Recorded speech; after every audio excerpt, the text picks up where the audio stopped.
am Poop with Jax, and I am joined today with the man who questions. How are you? I'm fantastic. How are you doing? I'm doing great. And before we get started, I want to ask you what your pronouns are. He and him.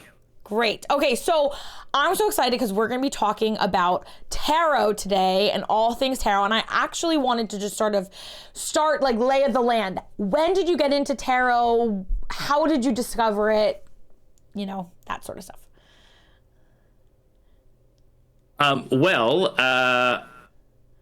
Yeah, geez.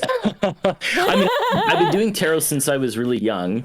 It wasn't always in the form of tarot, but I was doing, looking at sort of people's lives and telling stories about what was going on. So when I was really young, I didn't have access to cards initially, and kind of where my interest developed was, I would take toys and sort of, when you're a little kid, there's always those things that are sort of interesting to you, like special rocks that you find or a feather. Oh yeah.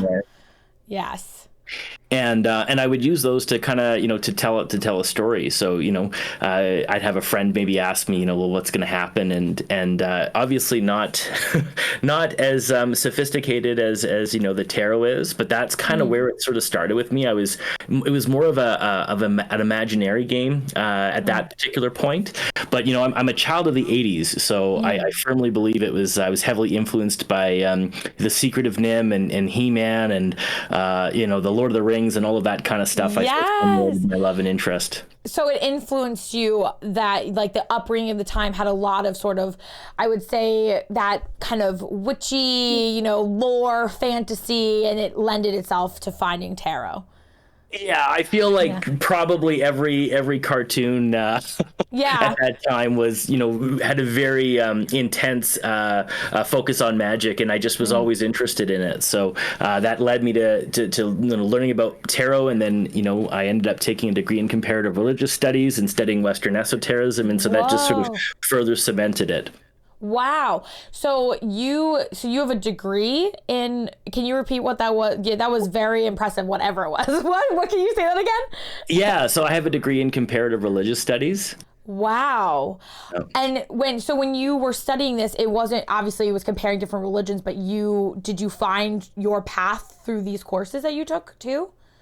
Well, yeah, the funny thing is that I was kind of I was kind of a conundrum because, before I took my comparative religious studies degree, I sort of wrestled with a pretty intense sort of nihilism and atheism. And so I went into that, looking for meaning. And it's not that I had, I wasn't converted to, a particular organized religion, but I did have experiences that sort of formulated how I think about the world and are a part of what I bring to when I do tarot and when I, the work that I do with people.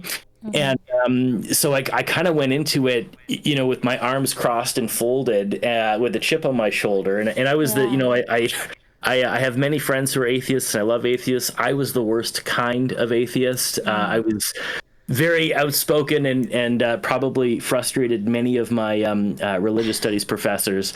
And I'd like to say, by the end of it, I had settled down and certainly got my comeuppance as having to sit through a few first-year classes at the end. So. Wow. Okay, so you did something that you growing up, you had like intuitive sort of call to it, and then you went even further and then studied it. And did you study tarot within those courses, or that was something you found even after that?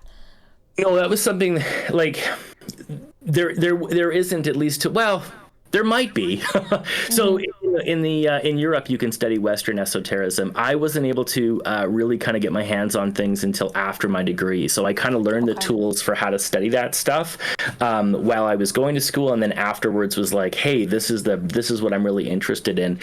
But for me, that whole experience was really about understanding how we create meaning in our life and how we are able to reinforce that sense of meaning through our actions and our beliefs. And tarot was a sort of a non-dogmatic way of me exploring that. And in addition, everyone has different sort of beliefs. And, if I'm, I can talk about it from a spiritual standpoint, I can talk about it from a psychological standpoint. But what I love about tarot is that you have 78 images, that have been refined. Arguably, the image and symbolism has been refined since, Plato wrote his Republic. And so these images mean something. And, it doesn't matter where you are in your life. It's like looking at a beautiful piece of art. If I sit you in front of Van Gogh's Starry Night, whether you believe in what, it doesn't matter what you believe in. If you look at that and you approach that with some earnesty and you ask yourself, what is this piece of art telling me about life and my experience of it, you will find an answer. And I find that's what I really love about tarot is it doesn't matter what spectrum you're on. If you approach it with a desire to understand yourself, those images will speak to you. And that's really kind of what I do in my work is I help people try and find meaning, and tarot is a big part of that. I think that is probably one of the most poignant and beautiful ways to explain appreciation of art forms that have been changed and morphed over time, that they are, like you said, they've been standardized in a way, but the what they each mean has been honed over years and years of practice. And I love how you appreciate it. Even if this is not something that you practice yourself, you can appreciate it for the art form that it is. And I think that's incredibly unique too, because a lot of people are on either side of the spectrum, right? They're either no, this is whatever. And then some people are more open to it. And then some people are kind of really into it. And I think that it's nice that you're I can stand in any corner and I can understand where you're coming from, which is really important because you do this professionally. This is something that you have. So when you first started working with tarot, what was that like for you? I feel like that was a very eye-opening experience. You're I found my calling. What was that like for you? Yeah, it was. Yeah. It's been a long journey. I've done a number of different things, and it was sort of and I find that this is a lesson that many people can relate to, where when you find the thing that you're called to do and you look back, in the moment as you're trying to search and find yourself, it feels like this meandering path, and then you're wandering into the woods and you don't know what's going on and your identity is confused and you're not sure, how it's all going to end up. But, when you look back and you found that thing, you can see the common threads through all the things that seemed, as though they weren't connected, as though there wasn't something kind of going on there. And, for me, when I found tarot, it was the perfect combination of all the things that I'm interested in. I have a love and interest in ritual and symbolism, and I have an interest in psychology. I worked as a childcare counselor for a number of years, and then also as an emotional behavioral specialist in the school system. I have some experience with theater, and religion have a very, they're very close companions. And so I brought all of that together in tarot, and it was like a light bulb went off, and it was wow, because, sometimes in the work that I did previously, you didn't have the opportunity to really kind of connect with people, that you can have a job. So for instance, let's take any kind of service job or whatnot, or where you're interacting. You have these, somewhat powerful interactions sometimes, but they're not necessarily, continued. And so what I found is that with tarot, I get to have real meaningful conversation with people every time they sit down. And as much as I enjoy weather conversation now and again, I'm not very good at it. I want to be so tell me. Get into the nitty gritty. Yeah. So, and I get to do that all day long. So it's kind of perfect for me. I love that.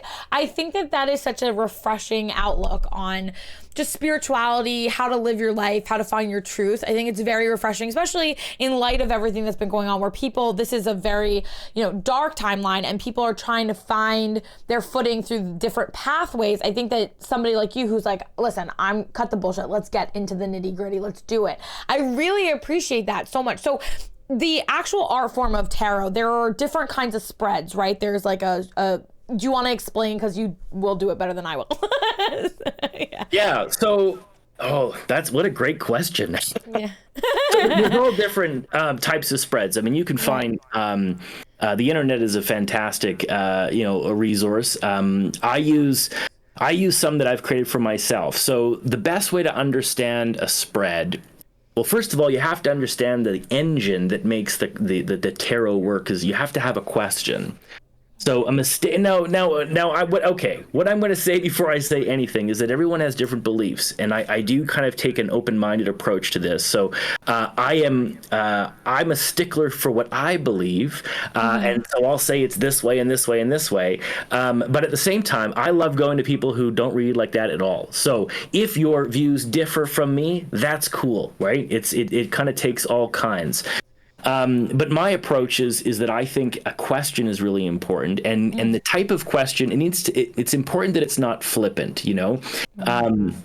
There is, if you want a serious and genuine answer, you kind of have to approach it with this, a serious energy. So I have people who come to me and they want, an entertaining reading, and they get one, but it's not going to be life shattering because they ask, a silly question and they get a silly answer.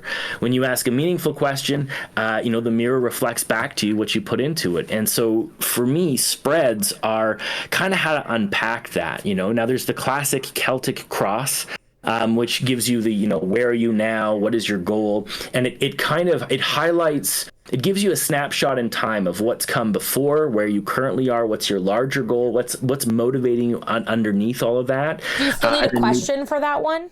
So go ahead, yes. Do you still need a question for that kind of spread? The where are you then? Where are you now? Where is your future? Do you still need to have a question for that? Well, you have to keep in mind all of these rules. You can break all of them. For me, I think so. I think that the difference between, if we just spread cards and I start reading, will you get a good reading? Yes. But if you want to come away with that reading with something, if you want that to be a really like a life-changing reading, and not, because here's the thing, for some people it's life-changing, and the reason is that they're shocked that it works. So when we do that reading and I read the cards and you go, wow, I had no idea that they could tell me about my life in this way, then you walk away thinking that that's tarot. That's the surface. When you ask a question, you get to go deeper and you get to see how it really becomes a part of the dialogue with yourself. There's three people in the conversation: you, the reader, and the cards. So I think the question is really important because it's sort of how you activate the whole thing. Okay. So that was you had the Celtic cross reading. Were there more spreads that you also do? Yeah, there's an infinite amount of spreads that a person can do. I am partial to the Celtic cross, and then I often will do a 3-card spread, and I'll sort of change it up. So 3-card spread's your basic spread. It's your meat and potatoes. You get to jump in there, you get a question. So you can read that from a couple of different perspectives. You can say, where you are now, the next sort of what's happening next, and then the outcome. There's different ways of kind of formulating it. You can, some people will ask questions, like you might ask a yes or no question, and on either side it might be yes, no, and then the center is a third option. For me, I like the hero's journey because I think that everybody, we all have something about us, right? We all have sort of a light that shines within. Sometimes we forget it, and it's about remembering who you are in the story. This is about, you and finding what it is that you bring to the table. So I tend to bring that into the story. And so for me, I read it, where you are now, and then the dragon that has to be overcome, and then the treasure to be won. And I actually add a 4th card, and that's sort of the chapter that we're on. So, and then that gives us quite a bit of information to kind of go on. It does. So if you were to, let's say you don't, because I think the question is setting your intentions, right? So you're setting your intentions with your question. So what if you have so many questions that none of them feel like they weigh more than others? And also, do you as the reader need to know the question, or can I just have it in my mind and you can, how does that play into that? Great question. So again, everyone is different. I'm pretty direct. So I can do this. So there's 2 different types. People come to tarot for different reasons. So if you hold the question to yourself, we're leaning more towards the how does he know? And we can do that, and it'll be fun. But we will always. I think there's a stronger, deeper magic if we're all kind of putting our cards on the table. And so I have never met anyone who doesn't have a clear direction. Now, in that moment, it's whether or not they feel comfortable sharing. Right. They may not have the words to kind of formulate it. And that's a part of my job as the reader, is I say, all right, what's what's really going on here. And I try to be kind of direct about it. When I first started off, I was very maternal. So it was like, oh, and tell me. And that's an important component. I've moved a bit more towards the sort of the active versus receptive. So I'm like, let's call a spade a spade. What do you want to know here? And it always comes down to a few things, right? How do I change my job? What do I do about my love life, lack thereof, or the fact that it's in the, going down the tube? I mean, we're not complicated creatures. That's why we all relate to the cards and to every story that you've ever read. Right. And the fact that they usually have an underdog and they usually have a villain and they usually have a treasure. There's a reason for that, because that's the human story. That's our condition. Wow. And see, the funny thing is, because like I feel like we discussed this, because when I talk to you, are you reading me? You're going to do a read for me tonight, right? Yeah. Okay, so I'm actually nervous because I have so many questions, and I really, like, they're all yelling at me, and I don't know sort of like which one to go with, because they're very personal, right? These questions are incredibly, because I'm not gonna fuck around either. Like I want to, but they are, like, I feel like the questions are incredibly intimate, and it's one of those things where it's like, if I say them out into the world, that's already, like part of it, right? So, so it's one of those things where it's like, I'm getting actually butterflies in my stomach because I'm like, oh God, which one do I ask? And which one feels like the loudest in my brain room, And it's, you have a way, because the way you approach it, I really, I've had my tarot read,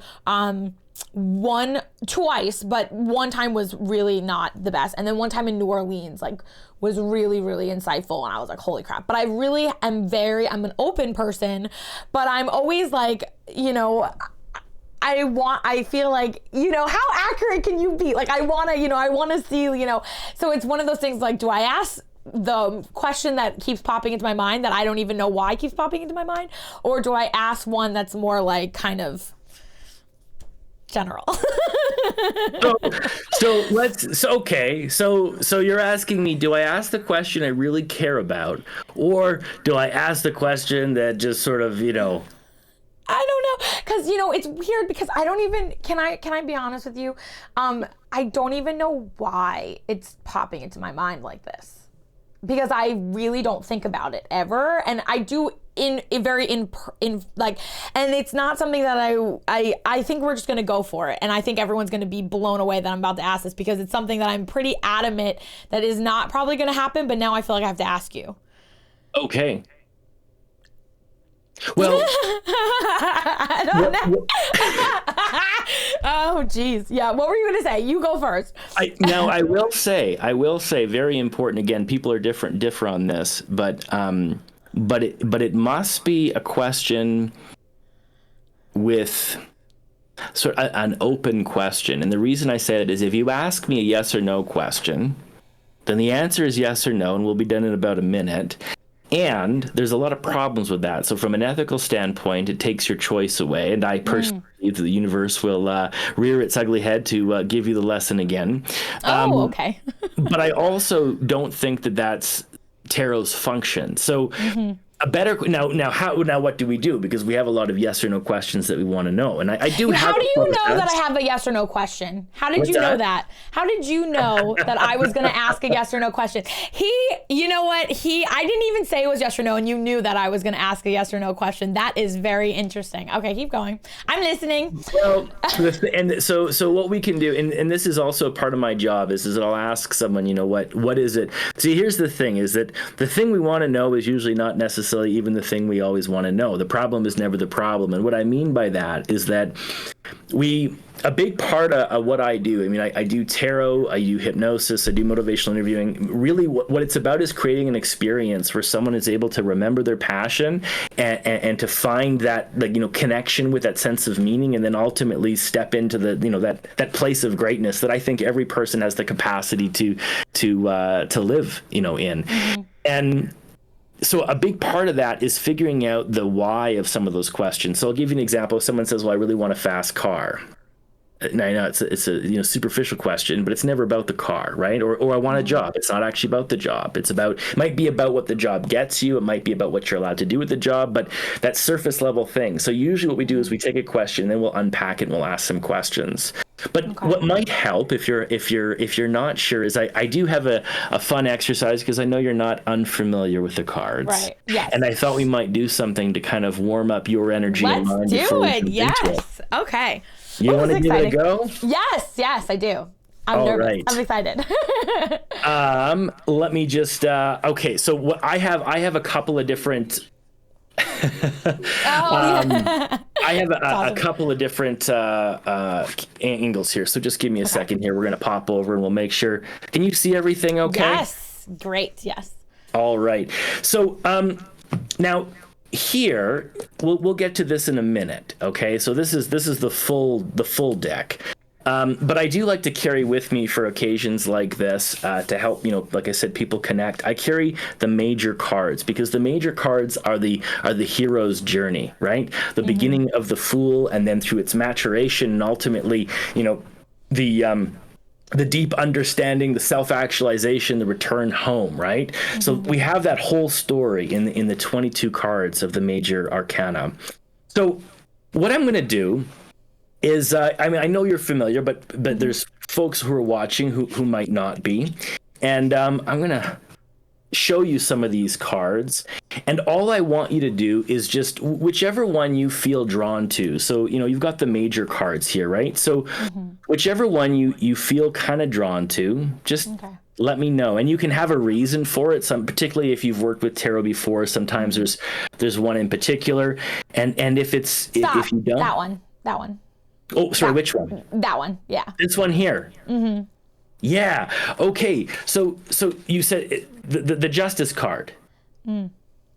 Yeah. Now that's interesting. Okay. Now before I explain the Justice card, do you know much about its meaning? Have you worked with the Justice card before? I haven't. Not really. No.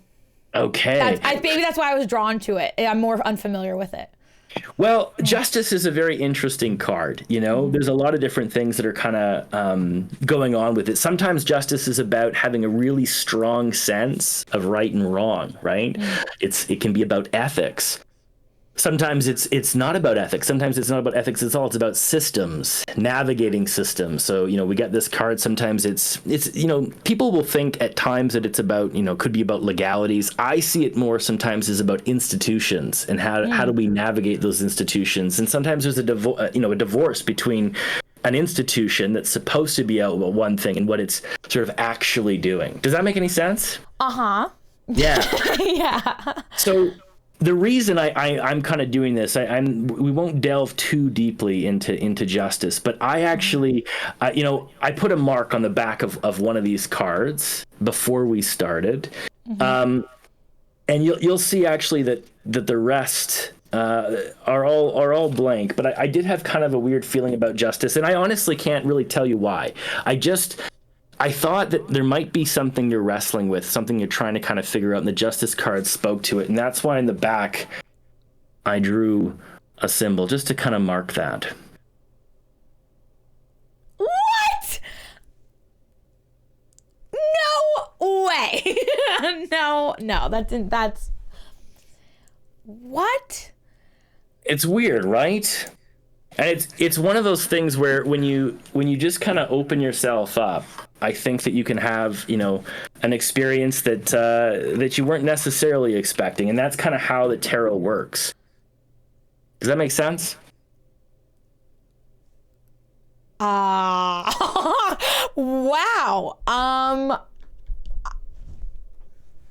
Yes, I don't know. No, that made no sense. I can't believe that's really strange. Because normally I would have went with like the sun or the moon. I'm familiar with those cards, love those cards, but I was drawn to the Justice card, and I'm never drawn to that card. I don't even have that much familiarity with that card. And right when I saw it, I was like, that one. And then that was weird. That was very strange. Wow. I would ask you, what are you wrestling with?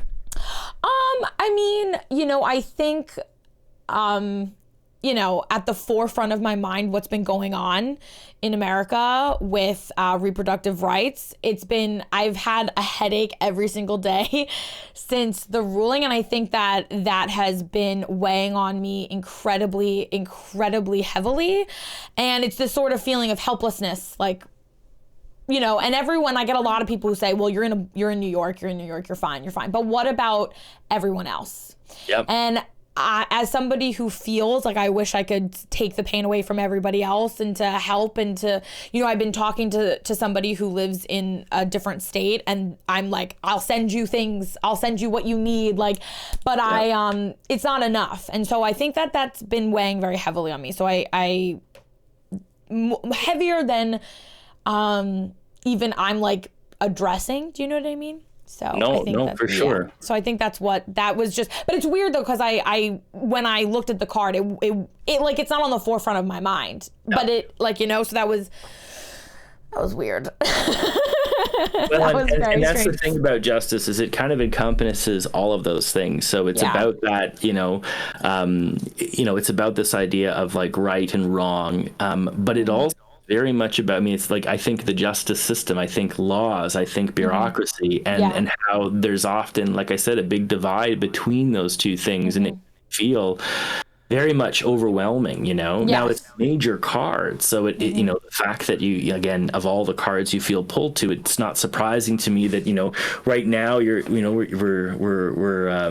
that. We're chatting, and we've got folks watching and listening, and so, you know, your focus is one place, but these things kind of, they bubble up, right? Yeah, they absolutely do, and I think that's why it's a little bit like more at the forefront than when we've had other crises happen, because people have been messaging me a lot, and we're all in it together. We're all trying to weed through this together. And I think that like the stories that I've been hearing have been just weighing very heavily. And I'm very good about, you know, separating out, like, okay, it's time to take a break. It's time to turn that off and like process and whatever. But I've been having trouble because it's just, there's no relief in any direction. And that's why streaming is so cathartic for me, because it is that relief. But that's actually why it's interesting that I chose that card, because when I'm streaming, I'm not actively thinking about it, or I didn't think I was. So it's interesting that was still the card that I was drawn to, which is really, really fascinating. Okay. I can't believe you marked it. That's so weird. Okay, so well, I hope it didn't scare you off doing a full. No, not at all. I'm like amazed. I think that's absolutely incredible. So if we were to go into, so what would be normally, that was like your appetizer, what would be your sort of like next phase to sort of get me? I'm like so flabbergasted that you marked that card. That was so wild. That was wild. So keeping in mind, you know, I'm cognizant of the medium in which we're using right now. So let's say if this was a private session, I would use visualization that is heavily laden with hypnotic suggestion to help you kind of get to that place where you're able to sort of find that, right? But we won't do that here. But what we will you're gonna hypnotize me right now, baby. yeah, that's right. They probably love it. They probably get a kick. I've never been hypnotized, and let me tell you something. I think it'd be very hard for me to be hypnotized. Yes. And when I say hypnotic suggestion, I should qualify it. So I'm not, when I do that, it's more of like a meditative practice. So it's not about, you know, I'm not hypnotizing you like you're on stage or anything like that. It's all we're doing is using your imagination to connect your body with your mind. So we're not clucking like a chicken. We're doing what I know you already, like, you know, anyone, you know, anyone who's read a story, anyone who's read tarot or experienced it, it's more just about stepping into a space of what if, to allow there to be that possibility for those creative resources, the unconscious mind, to kind of flow up. So it's, you know, you're not sleeping. It's just you close your eyes and you imagine, you know, what if I had the answer? And you relax a little bit, and then from there I find it's like, it's like any kind of ritual. It's like, you know, if you sit down and I think about, you know, the daily types of rituals that we have, and when you wake up in the morning, how you get dressed matters. Do you make your bed? Do you not make your bed? How do you brush your teeth? Do you have the same thing? For me, I'm not ready for my day until I have my surprisingly bland oatmeal. But I top it off with a decent cup of coffee. And if I don't have those things, I'm not the happiest of campers and the day feels off. Well, with tarot, we set our intention and then we step into that space and then we see what kind of spills forth from that. Now, for today, the way I would move forward is I'd ask you, what's a question and you can throw it out, but what's a question you feel comfortable exploring, with the Coven here today, and go from there. Okay, you know what? This will be a fun question because I think that I really am curious, and I think it will be a surprise because they don't know what I'm really talking about either. So this will be fun. So how will the August event go? Is that too? I know what it is. Is that too ambiguous? Oh. Let me think about that. Normally I'd say I wouldn't do it. I'd push you. Okay. I'd push you harder because I want to get those meat. Okay. Well, but I can't tell. Okay, so we don't have to do that one. I can't tell them because then they would know what the August event is. So yeah. I was gonna. Okay, we don't. Okay, that there's a question then. Do we want to talk about the August event? Because if the cards reveal. So if you don't want this thing to be talked about, I wouldn't go there. Okay. You know what? How about we do, because I'm guessing like not yes or no questions, right? Because we want to get into more of an open-ended. So those are like how questions, right? Like how will, okay. So, this is going to make me cry, but like, how will, like, I don't know how to explain this, but like, how will, I want to be like, well, everything is, with stream and everything kind of keep going and keep I'm going to start crying. Fuck. Sorry. Keep progressing and changing and thriving like how I want it to and the things that I have envisioned for it and where I want us to go. Like, is that something that is in the cards? That's what I would ask. Yeah, no, that's a great question. Yeah. Okay. Yeah, I would definitely. I'm gonna start crying. But yeah, that's the question we can ask. That's a much more personal question too than just the August event. So let's see. Okay. Yeah. No, that's the. I mean, I will do my best to to play fair. The thing about tarot, you wouldn't be the first. I mean, the thing about tarot is it can be an emotional process, right? Because you're talking about things that matter, and that's why the question is so important. And I think that the way that I would take that question is I would say, like, what do we need to know, or what can I do to, because how has a lot to do with if fate spins two threads, whether or not they're they cross, but whether or not they intertwine is dependent upon our choices, right? So the big question here is what can I do about that? So you have a direction that you want to take this. What's in store and what can you do about it? How's that sound? Yes, that sounds great. All right. Yes. And that way we don't have to talk about the specifics of what it looks like, but right. That sounds perfect. Okay. All right. I'm excited. Okay. All right. Okay. So here is what we're going to do. So for those of you that are curious, this is the Rider-Waite deck. I'm a stickler for the Rider-Waite deck, although recently I have been pulled off course by Lenormand cards and a few other decks. Normally, I only read with Rider-Waite, and this is the Centennial deck, Pamela Colin Smith's Centennial deck, and so it's supposed to be true to her colors, and I really like the design. Wow. Yeah, so... I'm so excited. I know not everyone in the stream knows of these. I mean, I know that I've already said hello to a few folks that visit me on my stream at the Manor. So, but I will explain kind of how it works. So the deck is composed of two books. You have Hang on a second. We'll make that so you can see it. Perfect. So you've got two books. You've got the Major Arcana and the Minor Arcana. Now, the Major Arcana is about big life-turning events. Birth, death, marriage. This is the hero's journey. The slaying of the dragon, the capturing of the treasure, and the return of the queen. The Minor Arcana are the details in between. So with fire is our creativity, our passion, our energy. Swords, our mind, our anxiousness, our thoughts, how we communicate. Pentacles, our house and home at a deeper level. It's our resources. It's about our mortality. And then, of course, we have cups, which are about our relationships, right? So our connections, our family, our friends, who we surround ourselves with. Oh, now, boy.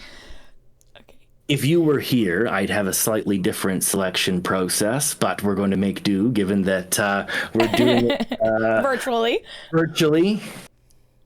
So now, choose. Okay. Right or left? Right. Oh, keep the right or get rid of the right? Keep the right. I'm just going to go with my gut here. Keep the right.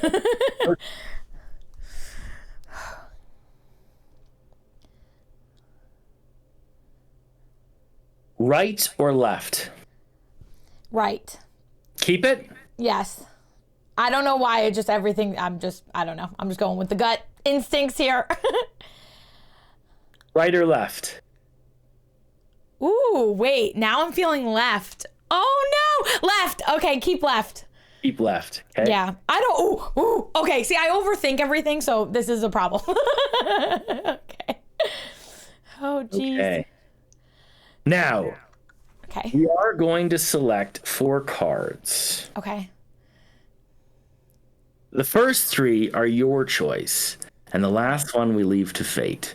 So, I'm going to place my hand over the card, so you just tell me which one. You get to choose 3. Okay. So you're going to say pass, and then say stop if you want it. Okay. Pass. Pass. Stop. Stop. Stop. Ah, okay. And now, fate will decide. We'll move these up to the side so you can see.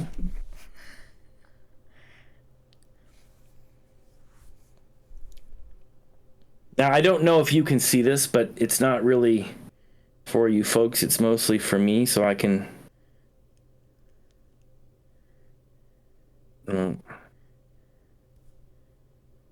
Yeah, I can feel it there. You're being drawn to something? Is that what the Yeah, I think that's the one. Okay. Oh my God. So... Okay.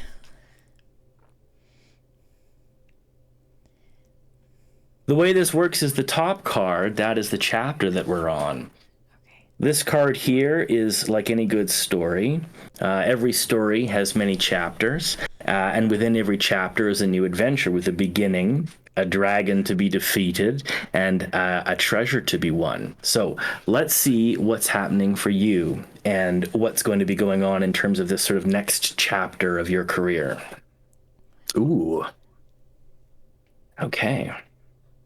So I'm going to start with the Ace of Pentacles, and the first thing I'm going to tell you, do you have a pen? You can write. Well, yes. It's recorded. You can review later. Yes, it's recorded. So the way that normally I'm like, write this down, Right. but this is perfect. It's recorded. Yes. So I read from a number of different, there's a number of different ways that I read, and I bring in symbolism. So a lot of this is tedious amounts of study.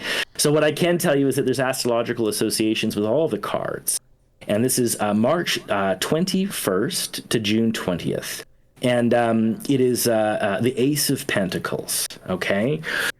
So what's happening is something around that timeline is going to be significant. Again, it's March 21st to June 20th.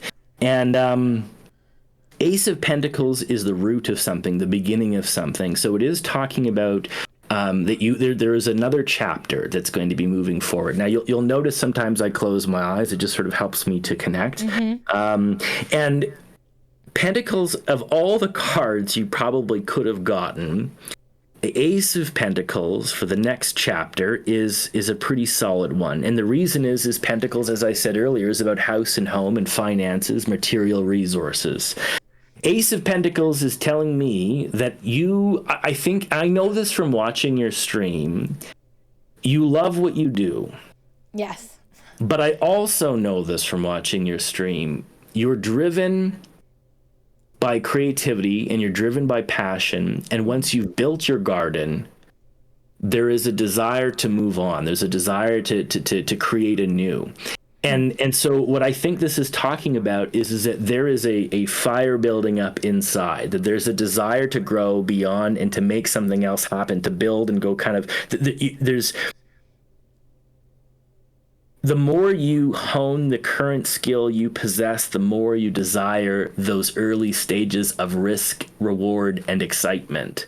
And I think you're reaching a time and a place of not only skill and expertise where you're ready to take on a new adventure. And I do believe the Ace of Pentacles, I tend to read this as a prosperous card, as a card that's saying, hey, new adventure awaits, and that there's a positive energy behind that. So I think that when it comes to the new, now when I say move on, I'm not telling you that you're moving on, I don't know what that means, but it means the winds of change are blowing. Do you understand? Yes. Okay. Oh yeah. Mm-hmm. Yeah. Ooh. Ah. Oh my. Oh geez. What? Wow. I will be honest with you. So when you do a reading, particularly when you do a reading under these circumstances, there's always a slight fear of what if the cards are crappy and I have to tell that person, because it's hard to deliver someone a poop sandwich, particularly when it's public. And what I'm happy about is I don't have to do that today. So that's. Oh goodness. Okay. Yeah. So we both lucked out. Woohoo! Okay. I am sweating. Okay. Yeah. Ooh. So let's go high level here. Okay. So there's a lot of things that are sort of happening. So first of all, your chapter card is a minor card, and this is important.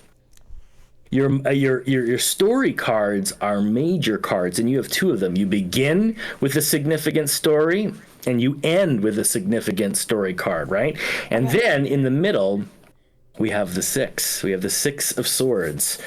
Now sixes are interesting. I'm not going to tell you about the dragon yet. We'll get into it. Okay. But couple things.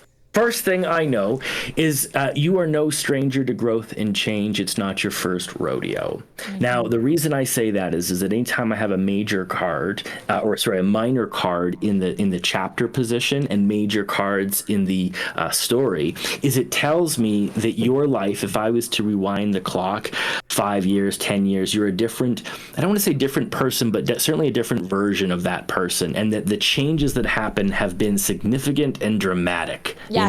From coal to diamond to sparkling star, right? That kind of change. Yeah. So the reason that's important is it means that you ride a roller coaster. And I think it's probably bittersweet. There is this force that sort of drives you. I love that title of the band AFI, A Fire Inside, and the thing about a fire is it has the ability to create warmth. It has the ability to light our house and do all these other things. And it also has the ability to burn the village down. And that's often what it's like when we're a strong creative force, And so when I see this, I see someone who's ultimately on a journey of transformation. And what that means is that this really, there are people that get into the business, that you're in, and I mean, it's unfortunate, but it's driven by the dollar bills or driven by fame and I don't really think that that's what's going on. I think that you found your niche to express yourself in the same way that any artist, whether it's clay or painting, you found the medium through which you work. And that doesn't mean that you're limited to this medium, but you've figured it out. There's a key that's been turned and a lock that's opened. And the reason that's significant is that if I were to place in front of you the choice between luxury and wisdom, you would choose wisdom. And the problem with wisdom is that it comes with a price. And so I know, and I know that you've talked about this, but I know that all of this, that there is a hidden cost, that there is a hidden, toll that must be paid. But I think that on your best days and even on your worst days, I think you pay it gladly. Does that make sense? I'm gonna start fucking crying. Yes, that makes perfect sense. Yeah. Okay. Yeah. I'm gonna start crying. All right. I shouldn't have done something so personal with the poop coven, because I'm gonna start crying because they're All right, I'm listening. Shall I tone it? I can tone it down. I'll tone please it down. do not tone it down at all. Go as hard as you can. No. Okay. This is amazing. No, I'm emotional always. So let's talk about where you are right now. Okay. So that's what I saw here. So again, this is not going to be the first major chapter. Okay. We're battling many a dragon in your life, but it's to serve a purpose. And I also think that part of what allows you to do this, and I think that you figured this out when it comes to the stream, is that when a person has a pivot point, a rock, a fulcrum, and a pole long enough, you can move the world. And when it's just about us, it's just not long enough. And that's why I think you see certain people come on and then they disappear. But I think that when part of what you're doing is really being motivated, not just by you, but the people around you and the people that those affect, when you have a real sense, and I see this actually as how we step into being a true adult. You can be 56 and still be going on 14. And I think the adults of the world are concerned about their community. So it's a process of maturation. And I look at this card, the Chariot, and the Chariot is about will. It's about the decision, agency, deciding what you want to do. And I think that for the first time, and what I mean by this is I think it's been happening, but I think that you're at a place where you're starting to understand on not just on that superficial conscious level, but on that inner level, I can decide. I can set a path, and it can happen. And the funny thing is that it's sort of like we suffer from that imposter syndrome. Over and over again, the world says, yes, you're good enough. I have friends that have PhDs from Cambridge, and I have to say, how many PhDs does it require before you realize that, that you're enough, that we don't need any more accolades? And I think that the Chariot is really about when you step into your own power and you go, you know what, the world is what I choose to make it, and this is what I want to contribute to it. And you're at a place now where you start to be able to wield that sword, that sword, to point the magic wand. You go, this is what I want, versus following your nose and seeing where it leads you. Does that make sense? Yes. Yes. Absolutely. Yeah. Here's the thing. That's the pro. Okay. That's the good. That's the good part. Right. The bad part, the wrestle with the Chariot is you can see that it has a black and a white sphinx, right? So you can also see this is the yoni and the lingam, so the male and the female. I try to move away from male and female, and I think active versus receptive, intuition versus will, right? This is harmony. So the only way that the Chariot moves forward is when the heart and the mind are operating in unison. And I think that you're very close, but there's something here. There's a disconnect. There's something that you have to clear out of your way, that you have to decide ultimately. So there's I don't know if I'm not sure. Actually, no, I am sure. I mean, because I was going to say, I don't know if it's the body or the mind. And when I say body, I mean heart. Right. I think the heart knows. It's the mind we're wrestling with, because your dragon is the 6 of Swords. And the 6 of Swords. Yeah. Sorry? No, I'm just taking it all in. Yep. Keep going. So, are we okay for time? I'm not going to. Oh no, you take all the time you need. Okay. I get swept up. I have time all over the place because no, stop. I'm when you're. You take as long as you need, sir. Okay. So let's talk about the 6. Now the six is now you understand the chariot? Yes. Okay. Very well. Yes. Because where we are, I won't get into you get it. We'll just leave it at that. That's cool. Yes. Okay. Yes. So the Six of Swords is an interesting title because it's the title that I think you'll find this humorous, because the whole thing, I find it humorous because I don't read it all at the same time. So I get an emotional impression, and then I just start talking, and I just trust whatever comes out. And so I wasn't thinking about the fact that the title of this is The Lord of Earned Success. Which is kind of this whole thing is all about that. Right. And yet, that's your dragon. Your dragon is the Lord of Earned Success. Okay. So, it tells me a couple of things. I know that deep down inside, Poop Witch goes, yeah, I earned it. And at the same time, there's this other part that goes, ooh, I don't like it when you compliment me. It makes me feel very uncomfortable. So there's like this back and forth kind of wrestle that takes place. Yeah. Mm-hmm. Does that make sense? Oh, yeah, and on a good yes. day, those voices are balanced. On a bad day, and I think partly too, it's also about what is the balance between humility. I think that you have a sensitivity to where other people are at and the various, resources that they have at their disposal. And so there's this, it's a conflicting relationship at times with success. Does that make sense? Yes. Yeah. Now, the Six of Swords is that you have a place that you want to go. This place seems to be not, like I said, just about you. You can see that there's a figure in the boat. Mm-hmm. The wands moving you through the unconscious creative mind, this sort of a place of uncertainty to try to get to the other side. Now, the Six of Wands, Six of Swords. Swords are all about reason and the mind. So, I wonder.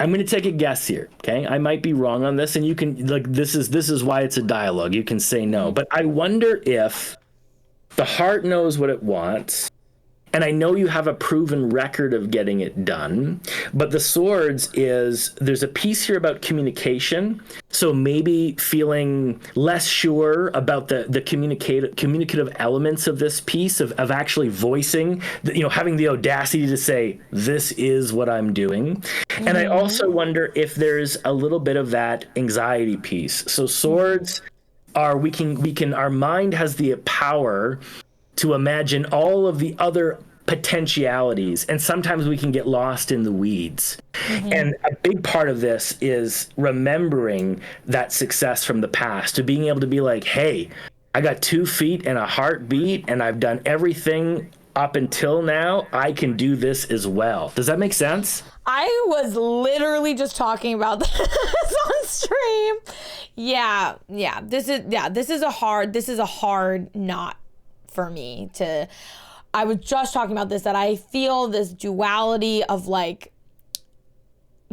we have raised so much money together as a community for charity, and how I genuinely feel like I have this sort of I don't know what the word is, but I feel this pull of it doesn't matter that nobody knows how incredible the community is, and that we're still very small in the scheme of the planet of Twitch because we have something so magical and so special and so wonderful.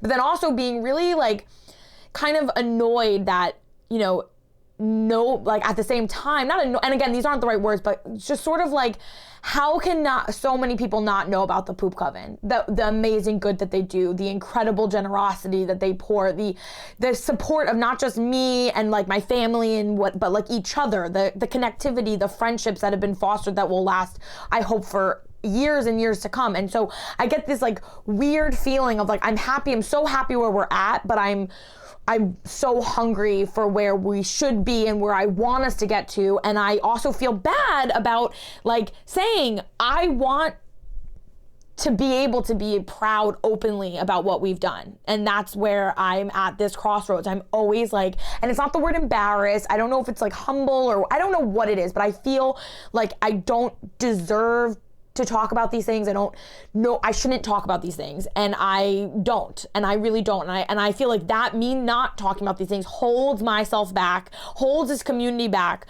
from continuing to flourish and continuing to thrive. And that's this that is literally this like fork in the road that I'm at right now. I just was talking about this like 3 or 4 days ago. I literally went on a whole tangent about this, which I never talk about this. And so it was like, yeah, that is definitely where I'm at. The feeling of like, just be happy and quiet and, you know, grateful, which I am all those things, but also I want to be fiercely proud and fiercely like loudly, like, I want to be that mom in the crowd, like cheering them on. And I feel like I don't know what's holding me back from being able, and I'm just getting emotional because I'm so proud of this community that has been growing in front of my eyes. I'm so proud, and I feel like I'm holding them back, you know, so fuck.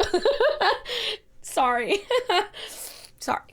No, I appreciate you being willing to share and you know, and I think it's you know, it's I mean, clear obviously in our conversation in the cars that it is really like these are not small things. These are big things. Yeah. And you know, I mean, yeah, it's funny because like we're talking about communication and the word invitation came to my mind. Mm-hmm. You know, and I just think like you've built a community here, and that the, you know, the power of that is that like you say, you get to share that with other people, you know. Mm-hmm. and it's exciting to be able to invite other people to be able to, you know, participate in that, to feel seen. I mean, like honestly, when I was talking earlier about having that, when you understand kind of what motivates you, what pushes mm-hmm. you forward, I think the strongest motivators are when that thing isn't just, you know,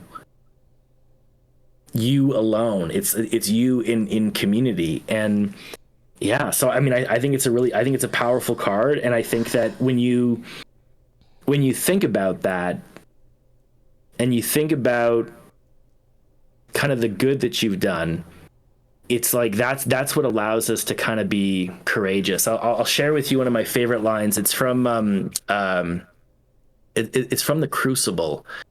I love that book. Okay, yes, okay, yeah. Yeah. So there's a line in it, and I might it chokes me up. I'm gonna try and keep my face here. We're all just gonna cry together. Yeah. It's gonna get, yeah, we're all gonna cry. Emotional. Tears are good. They're good. Let it out. Better out than in. Yeah. So there's this line where essentially one of the characters, I believe it was Corey. I always want to say Corey Giles, but I don't think that's his last name. But anyways, it is. It is. It's Okay, Giles thank Corey. you. It's Giles Corey. Yeah. So they're basically they're torturing him. They're doing they're pressing him to death. So they have this giant rock on him, and he's wise to the whole gig, essentially. So the play is all about the Salem witch trials and, you know, the persecution of the witches, and we know in this case they're not witches, and Corey is wise to the fact that this is just craziness, and they're pressing him with this giant boulder. And he's, you know, and they say, all you got to do, man, is just give us a name. And he looks him straight in the eyes and he says, more weight. Oh, it's amazing. Yeah. Yeah. And I think that when you focus, when I look at this card and I think about what you're really trying to do, and if you keep that North Star in your mind, that it's something larger than yourself, that there's a duty to share it, that you really can face any dragon and you know, slay the beast. Does that make sense? It does. Yeah.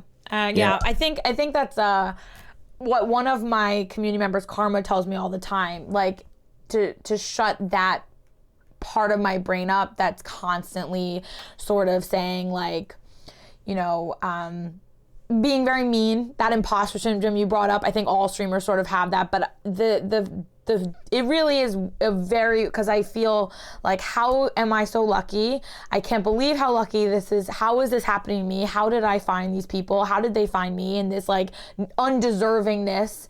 And then I also feel like I want to scream from the rooftops, like, look at this family we've built together. And I think I need to, like, the North Star is to, like, look at them. Like, I'm gonna start, but, like, they're my North Star, and I just need to keep looking at them because they'll lead the way, and I don't have to constantly second guess myself, you know, so.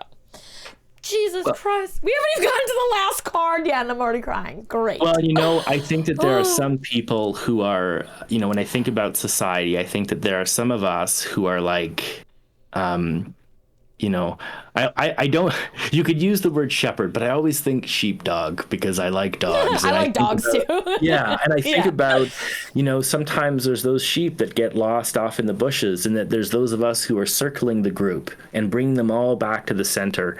And when you understand that about your nature and you go, you know what, that's my role. I'm here to, and I don't mean sheep in a pejorative way. I just hurting sense. But when I think about that, keeping everyone together, and making sure no one gets left behind. A space of openness and an openness and acceptance, right? And that there's when people, it's like turning the light on, right? We are the reason we're here is to connect. That's it. It's not about you don't take your toys with you. You know what I mean? You leave memories behind, right? Yeah. So that actually leads us. Let's switch back. That leads us to your final card. Okay. So I think you're lucky in that you're getting paid for what you love to do, but I don't think any of all of this. I think that the fact that you're able to do it full time allows you to pour more time, more energy into it so that it can, you can actualize the artist's dream. But even if you couldn't, I still think it would be such a big part of your life, because I don't think that it's not a job, it's an art. And art is anything that we can put our identity into. I actually would argue that this is a spiritual experience for you, that everything that you're doing is leading you to higher degrees of self-actualization. You're cultivating this community, and a part of that requires you to examine your values, examine who you are, how you want to represent. You're not only you're not just accountable to yourself anymore. You're also accountable to others, and that mirror allows you to go deeper than you otherwise would. And the reason I say this is judgment is a release. Judgment is a letting go. People think that sometimes this is one of my favorite cards, and to really understand it, you have to look at the coffins. Imagine lying in a coffin, and I don't know if you can see it here, but they're floating on water. Imagine lying in a coffin with the lid closed, floating on water. You're tossing and turning, you're disorientated, and you have no idea what it's like. You don't know where you are, you don't know up from down. All you feel is fear and alone, and suddenly you hear this piercing sound, and the lid rips off, and the sun comes in, and you can see the world around you clear. And guess what? You're not alone. I mean, this is the experience that we're all hoping for, right? To both be an individual, but be an individual in community, to know who we are as a part of the larger picture. And I think that what you're doing here, in many ways, is your vehicle for that. Wow. So, in answer to your question about, where do I think this is going? I think it's growing.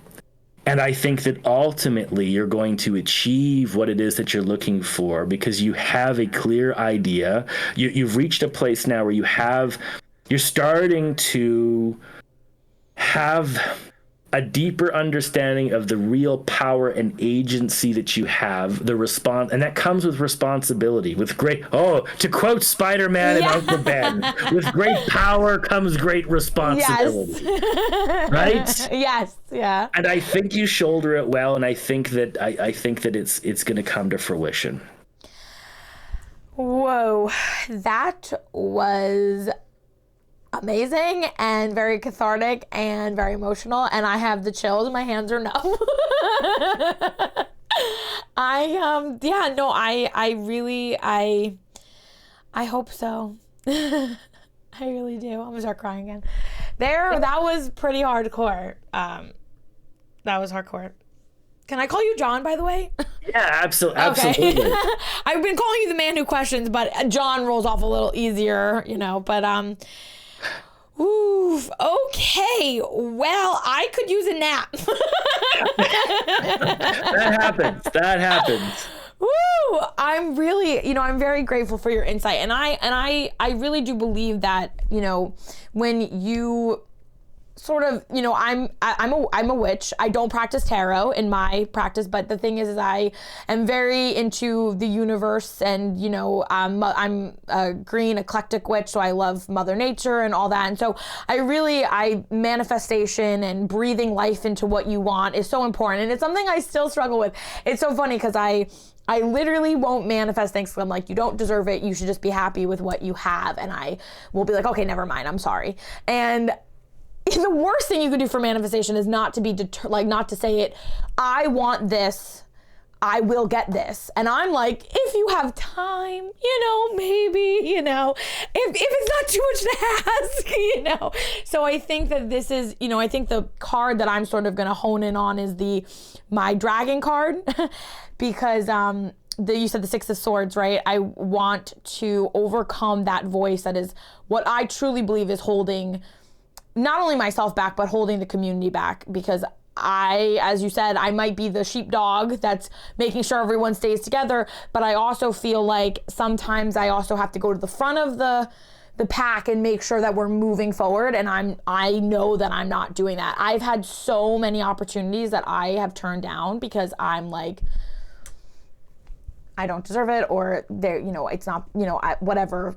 At the moment, my brain is yelling at me. So, John, I'm so grateful. That was amazing. Oh my God. So you do tarot on your stream as well? Yeah. And what is your stream schedule?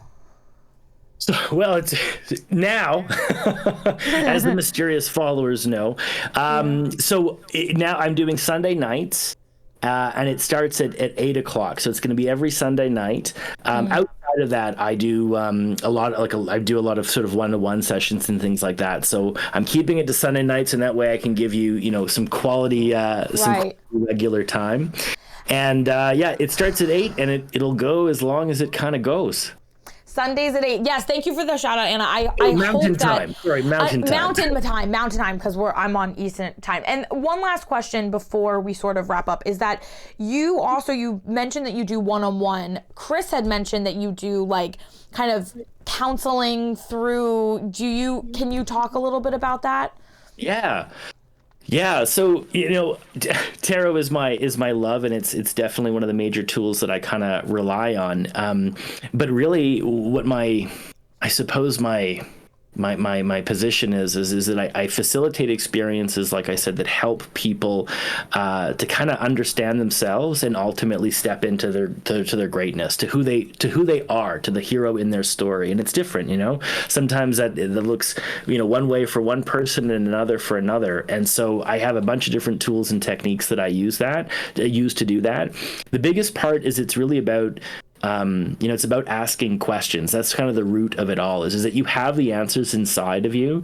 The difficulty is that we don't always have the opportunity to kind of explore that. And so I try to provide a mirror, and whether it's through tarot, whether it's through motivational interviewing or hypnosis, or I do some behavior intervention that really focuses on what are the actionable steps that I can take to achieve something in particular? Because you have the answers. You know exactly what it is you need to do. Yeah. But it's hard to hold it all out in front of you and line it up. And that's what I did. Like I said, I worked as a childcare counselor and emotional behavioral specialist. And so I've kind of taken all of those things together to try to create immersive experiences for people where they not only can walk away with the cognitive insight, but they can walk away with that feeling and the belief as well that they know they can do it. I love that. I think that's such an empowering position, that you are a mirror, because people already have that greatness within them, and they just need somebody to sort of offer them a hand to get it out. And I think that's incredible and amazing, and I'm so grateful. I really think I need to go process everything you said, because I think what resonated very deeply is I had my birth chart read. You don't do that, right? No, I do love astrology. Like I dabble with it, but it's not my main move. Yeah, it's funny because I had my my birth chart read by Arctic Fox, and he said that you're basically destined to be a streamer. This is what you need to do, and you are your own worst enemy, because you are constantly kind of like questioning yourself and questioning your whatever. And you basically said the same thing. You know, if you keep, you know, and it's true, the hard work that we've done in my past card, you know, it is, I can feel it. I love that you said, you know, you feel like you've earned it, but you've poured blood, sweat, and tears, and you also don't want to say you've earned it, and that kind of duality. And then my dragon card of like, you are a barrier to my justice card, which is you're in this together, you can create something, you can create, you know, what you want, you can bring that solace that they give me, I can give back, and I need to think about this for a little while. So thank you for, you know, telling me that, you know, it'll be okay, and then if I can just shut the fuck up. No, my pleasure. I mean, I was talking with Chris earlier, and I was saying, you know, like a big part, like when I first sort of got on here, like I started following you back in February 2021, and you know, Chris was nagging me to get online for, you know, quite a while. Yes.